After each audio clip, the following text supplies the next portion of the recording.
Nouvelle-Calédonie, actualité. Négociations salariales de fin d'année opposent syndicats et patrons. Un désaccord à cause de l'inflation. L'un milite pour une valorisation des salaires, l'autre mentionne l'explosion des coûts des matières premières. Explication dans quelques instants. Les communes résistent financièrement à la crise Covid, mais sont confrontées aux difficultés des finances publiques du pays. Un sujet développé dans la nouvelle édition de l'Observatoire des communes de Nouvelle-Calédonie, un support de travail et d'aide à la prise de décision pour nos maires. Et enfin, dans 14 jours, c'est Noël. Calédonia vous propose une idée de recette, la salade de bêche de mer. Pas courant mais succulente. Avant de la cuisiner, on vous emmène pêcher l'Oloturi à Poumi. Économie pour ouvrir cette édition. Les négociations salariales de fin d'année s'annoncent difficiles dans le contexte d'augmentation du coût de la vie. D'un côté, les syndicats demandent une revalorisation des salaires pour maintenir le pouvoir d'achat. De l'autre côté, les patrons s'opposent car le coût des matières premières a explosé. Ils ont répondu à l'intersyndicale dans une conférence de presse aujourd'hui. Les explications d'Océane Dacounia. Le face-à-face est tendu entre salariés et patronat. Les négociations annuelles de branche ont marqué le début d'un bras de fer intense. Par conférence de presse interposée, chacun avance ses arguments, tandis qu'une grande mobilisation est annoncée dans une semaine. La nouvelle mouture de l'intersyndicale, sans l'UTCFE-CGC, demande une revalorisation de 6% dans le privé, un chiffre calqué sur l'inflation, plus de 5% en un an selon l'ISEE. Ces négociations, elles aboutissent sur du 0,1, sur du 0,2%, indécent selon nous. On sent surtout une volonté du patronat de ne pas discuter et de profiter, on va dire, du prétexte de l'inflation importée pour refuser ces négociations réelles. Les chiffres disent que les produits de cotisation, ils sont supérieurs aujourd'hui aux produits de cotisation qu'il y avait en 2019, c'est-à-dire avant la crise Covid. Donc à un moment donné, on peut toujours dire on veut des études d'impact, on veut ci, on veut là, mais il faut savoir avancer quand il est temps d'avancer. On a assez attendu. L'interpatronale semble vouloir temporiser. Une grande conférence sur les salaires doit être organisée par le gouvernement fin décembre. D'ici là, l'interpatronale se dit prête à faire des efforts sur les bas salaires qui ont connu un effet de tassement avec la revalorisation du SMG. Oui, enfin, on a toujours annoncé qu'au niveau des branches, on travaillerait sur la décompression des branches. Et donc, pas de souci, on recommencera dès la semaine prochaine les négociations de branches. Il y a de grosses incertitudes. La première des grosses incertitudes, c'est les prélèvements obligatoires qu'on envisage ou qui ont commencé à être rajoutés. On parle de 31 milliards de prélèvements obligatoires en plus sur l'échéance fin 2023. On a de grandes incertitudes sur la réforme du RUAM qu'on envisagera aujourd'hui en Calédonie. Donc, effectivement, c'est ça qu'on veut poser pour éviter de mettre à mal l'économie canadienne. L'issue de ce bras de fer sera cruciale pour les quelques 67 000 salariés du privé, un niveau exceptionnellement haut, jamais atteint depuis 2015. Alors en parlant de vie chère, justement, des mesures viennent d'être communiquées par l'État dans les autres territoires d'outre-mer. Le ministre délégué Jean-François Carenco dévoilait hier les conclusions du groupe de travail sur Odino du pouvoir d'achat. Les détails avec Anissa Toussi et Aurélie Chiron. Après plusieurs mois de discussion autour du pouvoir d'achat des ultramarins, la présentation des travaux du Oudino du pouvoir d'achat s'est tenue hier soir pour nous à Paris. La principale mesure consiste à un élargissement du bouclier qualité-prix, ce dispositif qui fixe un prix maximum pour un certain nombre de produits de consommation courante. Les mesures ne sont pas communes à l'ensemble des Outre-mer, comme le précise France Info. Chaque Outre-mer négocie et adopte sa propre liste, sa propre limite de prix. La Nouvelle-Calédonie et la Polynésie ont toutes deux mis en place leur propre encadrement des prix. Le dispositif est déjà critiqué, comme le titre France Antilles. Dans ce même article, on peut lire que toutefois, le bouclier qualité-prix est élargi à des domaines non alimentaires. Selon les territoires, de nouveaux secteurs sont concernés, tels que les enseignes de bricolage, la téléphonie, l'automobile et le multimédia.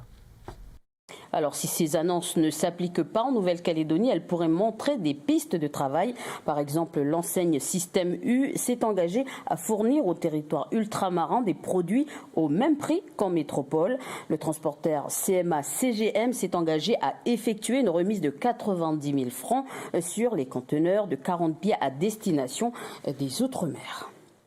Politique à présent. Thierry Santa démissionne de la présidence du Rassemblement Les Républicains et pour des raisons personnelles, en attendant l'élection de leur prochain président, c'est Alcide Ponga, actuel vice-président du parti, qui en assurera l'intérim. Quel est l'impact de la crise Covid sur la situation financière des communes? C'est le thème de la nouvelle édition de l'Observatoire des communes en Nouvelle-Calédonie, une publication portée chaque année par l'Agence française de développement et ses partenaires. L'occasion pour les maires et les institutions de dresser le bilan à travers ce document qui se veut être un outil d'aide à la décision. Si les communes ont résisté à la crise sanitaire, elles demeurent confrontées aux difficultés de finances du public du pays. Mathurin Durel et Audrey Poudy. De 2018 à 2021, les communes calédoniennes ont su résister à la crise sanitaire. Si elles ont réussi à conserver une bonne capacité d'épargne, c'est grâce à leurs recettes qui proviennent essentiellement de la Nouvelle-Calédonie et de l'État, mais aussi grâce à une maîtrise des dépenses de fonctionnement. La mairie d'Ouméa, ça fait plus de 3 ans, on a 0 création d'emplois. Qu'on demande tous les ans à nos services de baisser, d'essayer de voir si on ne peut pas baisser de 2%. On a commencé à 3% et 2% et 2%, ce qui fait que les efforts ont été consentis et qu'aujourd'hui on est arrivé à l'os, il n'y a plus de viande dessus. Un effort des communes à maîtriser leurs dépenses qui interroge. D'autant que l'année dernière, les municipalités n'ont pas relancé d'investissement. Ces efforts de maîtrise répétés depuis de longues années ont forcément un impact au quotidien sur la qualité des services, sur le tissu associatif communal, sur les relations avec les autres partenaires, les intercommunalités par exemple. Cette interrogation sur le rôle que les communes peuvent jouer à l'avenir, qui était un rôle assez moteur de l'économie, de la commande publique. On était à 19-20 milliards régulièrement, on est sur des niveaux plus bas. Ça interroge, d'autant que certaines sont plus endettées, d'autres ont moins de capacité d'autofinancement. Les communes étant dépendantes des dotations de la Nouvelle-Calédonie et de l'État, leur situation financière se dégrade, d'où l'importance de trouver d'autres sources de financement et de mettre en place d'autres solutions. Les maires l'avaient exprimé lors de la visite du ministre de l'Intérieur. Les communes ne doivent pas être les oubliées de la réforme institutionnelle à venir. Fiscalité ou encore répartition des compétences, les discussions restent ouvertes. À l'instar de ce qu'ont les autres communes de métropole, de pouvoir lever l'impôt, mais aussi d'avoir cette compétence fiscale. À elle de l'exercer ou non, selon la volonté de développer telle ou telle commune, mais c'est un potentiel qui est important de laisser aux communes de voir, d'améliorer leurs finances publiques localement. Donc c'est vraiment quelque chose à étudier dans le futur statut de la Nouvelle-Calédonie. Puis pourquoi pas aussi regarder les découpages des communes. Aujourd'hui, il faut se regrouper. Il ne faut pas essayer de partir tout seul. Voilà. Donc si on veut vraiment s'occuper de nos populations, inscrire nos actions et nos politiques publiques dans le temps pour améliorer les conditions de vie de nos populations, amener des services publics qui soient les meilleurs. Donc il faut se regrouper. Les communes ne sont plus le premier investisseur du pays, autre signe de dégradation de leur santé financière. Les municipalités vont maintenant devoir faire face à l'inflation, enregistrée à plus de 5%, et assumer des décisions d'augmenter les salaires des fonctionnaires qu'ils n'auront pas prises. Certaines communes pourraient alors ne plus être en mesure d'effectuer des investissements. 100% de réussite pour les 11 étudiants en DU psychologie et clinicienne. Souvenez-vous, la formation a été ouverte en mars dernier pour la première fois en Nouvelle-Calédonie, 2 jours par mois avec des professeurs de France, du Canada et du Brésil par visioconférence. Les bénéficiaires ont soutenu leur mémoire hier à l'IFU face à 3 jurys, Richard Waminia, Albert Wamo et Didier Drieux, professeurs en psychologie de l'Université de Rouen. Un diplôme essentiel pour Alice qui accompagne les femmes victimes de violences. En l'écoute suivi de Richard Waminia qui se charge de la partie culturelle, donc ethno et psychologique. Des fois, je n'arrive pas à accompagner convenablement les femmes. Et justement, ce DU, il m'a apporté beaucoup, surtout en compétences. Et surtout quand je l'ai préparé, ça m'a vraiment inspiré, donné de l'inspiration par rapport à mon travail. Et je ne serai que plus, plus compétente, on va dire, avec ce DU. C'est un diplôme qui existait déjà en France, mais qu'on a remodelé ici avec les collègues d'ici et qui va amener beaucoup, je pense, de projets, parce que là on est encore en train de travailler sur justement les difficultés que vous pouvez rencontrer ici et comment on peut répondre par des dispositifs dans le cadre justement de projets soutenus par les anciens stagiaires. On peut considérer aujourd'hui que c'est les anciens stagiaires de la formation qui vont continuer à encadrer aussi les autres. Ça permet aussi à d'autres agents qui sont aussi de la province, qui sont dans ce domaine-là ou dans d'autres domaines, à mieux considérer la psychologie et la philosophie de notre culture. Parce qu'on parle de psychologie, mais une forme de psychologie aussi chez nous. Et ce qui est important, c'est qu'on arrive à articuler ces deux types de psychologie, celui que l'on initie à partir de la métropole et celui qu'on a chez nous, pour pouvoir mettre en place des projets qui soient conséquents dans notre pays. Voilà, et les élèves pourront continuer à poursuivre leurs études et améliorer leur travail dans chacun de leurs domaines grâce à l'obtention de ce diplôme. Toujours à Lifou, arrivée le mois dernier pour 3 semaines, Marie-Hélène Bellac, historienne spécialisée dans l'histoire de la Révolution française, est sur le territoire pour finaliser ses travaux de recherche sur la célèbre Louise Michel. Son personnage aurait travaillé avec des gens de l'île sur Nouméa. Nous l'avons rencontré. Ah oui, un reportage d'Henri Nailolo. C'est mon amie géographe, elles sont éditées ici. Pour finaliser ses recherches sur la vie de Louise Michel, Marie-Hélène Bellac a débarqué à Lifou sur les traces d'un certain Daoumi, un cantinier qui a travaillé avec son personnage à Ducos et qui serait, selon certains témoignages, originaire de l'île. Elle dit qu'il est originaire de Lifou, elle n'est pas la seule à le dire, hein. Il y a d'autres mémoires qui le disent. Et voilà, ce qui m'intéressait, c'est de savoir, et c'est ce que j'ai appris dans ces quelques jours où je suis là, que les gens de Lifou avaient plus de facilité pour aller sur la Grande Terre que les gens des tribus du Nord, qu'ils étaient extrêmement actifs. Et donc, il est probable que c'était véritablement quelqu'un de Lifou. Cette historienne française s'intéresse à la Vierge Rouge, car Louise Michel est une femme exaltée, dotée d'une vie très riche. J'ai retenu que l'ancien maire de l'île des Pins a écrit, enfin je l'ai lu, hein, que Louise Michel était un peu comparable à la reine Hortense.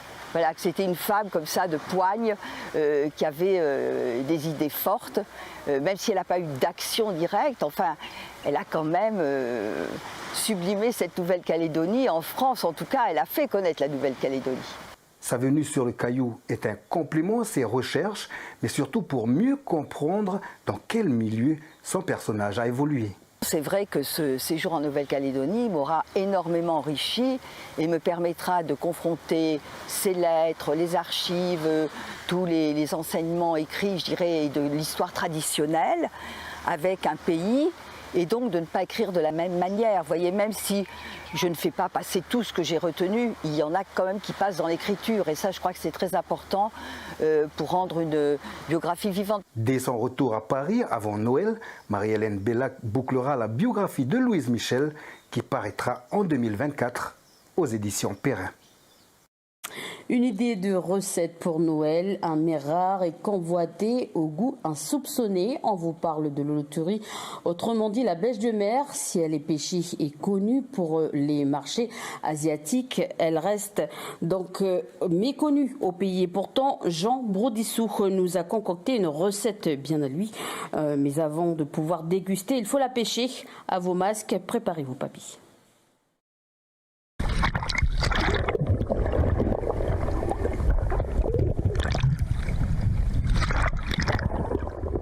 C'est dans un mètre d'eau en herbier marin que Arnold pêcheur cherche la concombre de mer, pas souvent facile dans cette eau trouble, mais l'animal est bien là. Une belle taille pour cette scabra grise. Avec sa forme intrigante, elle peut effectivement interroger quant à sa consommation. Arnold, habitant des îles du Nord, est habitué à la pêcher. Mais la consommer est une autre affaire. Une ressource qui pourrait être au menu des Calédoniens. C'est une nourriture un peu qui va peut-être, je ne sais pas, à l'avenir, si on n'aura plus de poisson ou plus de viande, on va pouvoir manger des biches. Voilà, ça, c'est un surplus de notre repas au quotidien. Un repas quotidien, pour Jean Broudissou, les produits de la mer n'ont plus aucun secret. Coutumier des recettes originales, la bêche de mer cuisinée à sa façon sera peut-être inscrit au menu de Noël. Donc là, on l'a mis cuire une première fois à l'eau bien salée, comme ça. On va laisser 5 minutes après les gros bouillons, un gros bouillon. Et puis là, il faudra bien laver la bête. Bien la passer comme je disais tout à l'heure, avec la brosse, avec du citron pour dissoudre les petits grains de corail ou de sable qu'il peut y avoir dessus. Et puis bien enlever à l'intérieur tous ces filaments blancs qu'il peut y avoir comme ça à l'intérieur. Ça, il faut bien les arracher, alors il faut faire bien attention. Ça, c'est la base d'une bonne cuisson, c'est ça. 12 heures de cuisson ont été nécessaires pour que ces holoturies soient tendres et prêtes à être dégustées. Moi, c'est souvent, je discute avec les gens, ben, on aimerait bien goûter, on aimerait bien le faire, mais on ne sait pas où est-ce qu'il y en a, on sait pas... c'est pour ça que mon prochain projet... Oui. C'est de monter un restaurant Biche de Mer. Ah, purée. Pas mal. Et moi, tu es employé pour faire quoi? Pour aller à la pêche. Ah, ok, d'accord, je suis d'accord. Bah, c'est simple, quand tu plonges, tu ramasses une biche de mer, une langouste, un crabe. Une biche de mer, une langouste, un crabe, une biche de mer, une langouste, un crabe. Et puis après, on monte un petit restaurant comme ça, on fait, ben oui, c'est ça. Bah, c'est Que veulent les touristes, que veulent les gens, même les gens de Nouméa, quand ils viennent ici visiter le Nord, ils veulent manger locavore. C'est super bon. J'aurais pu la réchauffer un petit peu par contre. Franchement, Natacha, c'est très bon. C'est très bon. Voilà, il faudra monter à Poum pour goûter cette salade. Un rendez-vous à ne pas manquer pour notre dernière émission culture. Retrouvez l'artiste et phénomène dance All X-Man dans Yes Weekend. Donc X-Man est sur le territoire pour un show exclusif au coin du beach. Extrait.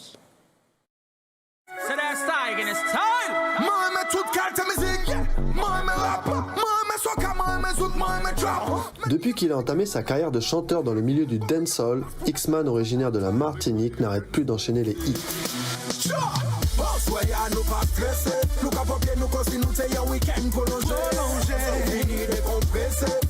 Cet artiste pour le moins explosif est de passage sur le Caillou pour un show exclusif demain soir sur Nouméa. Trop de clash entre nous, trop de fight entre nous. Sommes-nous encore amoureux? Faisons le tour de la terre, l'amour pas la guerre. Pensons un peu à nous deux. L'occasion pour nous de prendre la température sur le dancehall antillais auprès de l'un des plus dignes représentants de ce mouvement musical. Die, die, die, die. Je viendrai te récupérer là où tu es. Voilà, X-Men sera l'invité de Mathieu Le Barbier dans l'émission Yes Weekend. Voilà, c'est la fin de ce journal. C'était notre dernier journal de l'année avec Antoine Reiss. Nous aurons le plaisir de vous informer dès l'année prochaine. Merci de votre fidélité. Bonne fête à tous et attention. Restez avec nous pour 2023. Merci Elie. Merci à tous.